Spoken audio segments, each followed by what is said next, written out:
Government business, notice number 2, Farm Household Support Amendment Temporary Measures Bill 2018. And I call the Minister. Thank you, Mr Speaker. I present the Farm Household Support Amendment Temporary Measures Bill 2018 and the explanatory memorandum. The Clerk. First reading, a bill for an act to amend the Farm Household Support Act 2014 and for related purposes. The Minister. Speaker, I move that this bill be now read a second time. He's a very good man. Thank you, Mr Speaker. The Farm Household Support Amendment Temporary Measures Bill 2018 is a bill to amend the Farm Household Support Act 2014. The bill proposes 2 temporary changes to the Farm Household Allowance program. Firstly, we will increase the farm assets threshold to a net $5 million. This will take effect between 1st November 2018 and 30th June 2019. Secondly, the bill proposes to pay a supplement to all eligible farm household allowance recipients that is in addition to their fortnightly income support payments.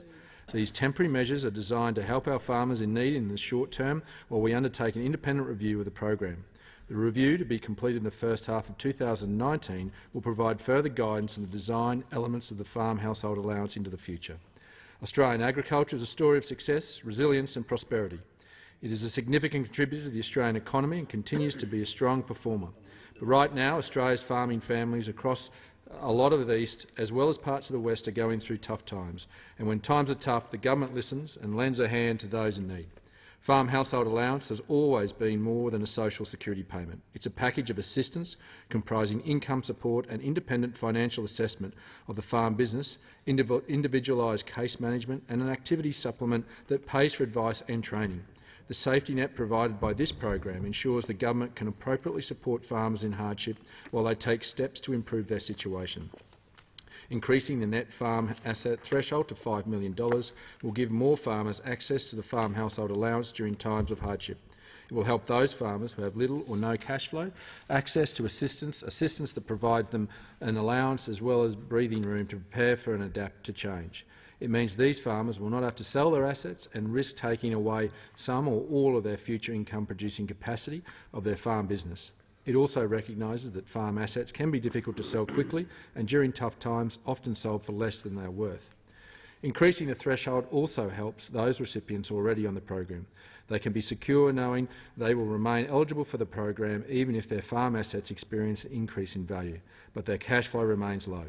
They will not be placed in the situation of having to urgently sell assets to support themselves, potentially to the detriment of their future. Our proposed FHA supplement will be payable to all farm household allowance recipients in addition to their existing payments in 2 lump sums between the 1st of December 2018 and the 1st of July 2019. Each lump sum will be $3,000 per person for members of a couple and $3,600 for singles. This means if both members of a couple are receiving farm household allowance between 1st of September 2018 and 1st of July 2019, they will receive $6,000 each, or $12,000 per household. For singles, the maximum amount payable will be $7,200. Everyone who is on farm household allowance is eligible for the lump sum payment. They don't need to apply for it. It will automatically be paid. If they receive FHA at any stage between the 1st of September 2018 and 1st of December 2018, they will get their first payment. Farmers on FHA at any stage between the 2nd of December 2018 and 1st of June 2019 will also receive a payment. People on FHA for both periods will receive the 2 payments.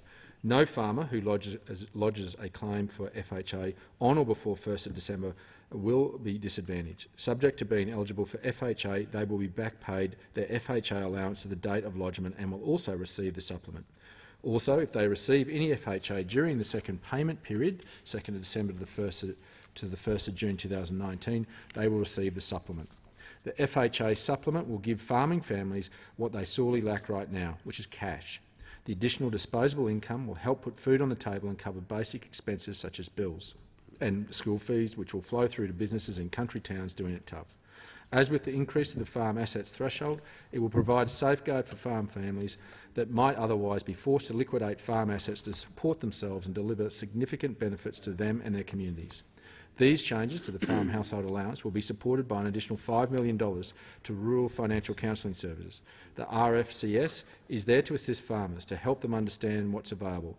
They sit at the kitchen tables and get under the bonnet of farmers' businesses to help them make strategic decisions. The RFCS is not a bricks-and-mortar service. Staff are highly mobile and can visit people on farm or in town. These funds will provide additional financial counsellors and support for farmers, particularly those applying for FHA for the first time.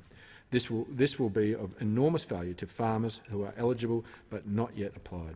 The Department of Human Services also has specialist staff available through the Farm Assistance Hotline and farm household case officers who provide assistance and support to farmers and their communities. Where farmers facing genuine hardship and full claim details have been received by the Department of Human Services, a decision can be prioritised. As a result of the continued dry conditions, we are experiencing a surge in the applications for FHA.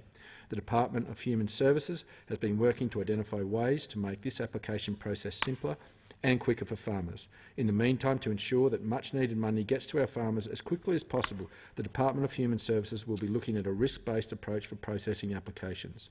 Post-claim checking will limit the risk of overpayment that will need to be repaid to the government. In June this year, we extended the Farm Household Allowance program from 3 to 4 years, as we knew some farmers and their families had been and continue to be subject to pressures extending beyond a cumulative 3-year period. We are also investing $11.4 million in mental health support initiatives, with additional funding for primary health networks and community-led initiatives through the Empowering Communities program. All of these measures are immediate and material. This brings our commitment to farmers experienced drought to $576 million, which is in addition to concessional loans now available through the Regional Investment Corporation. In seeking to increase the net farm asset threshold and introduce the FHA supplement, this bill further demonstrates this government's ongoing commitment to ensuring farming families and communities get the support they need for the conditions they are facing in rural and regional Australia to recover and get back on their feet. I commend this bill to the House.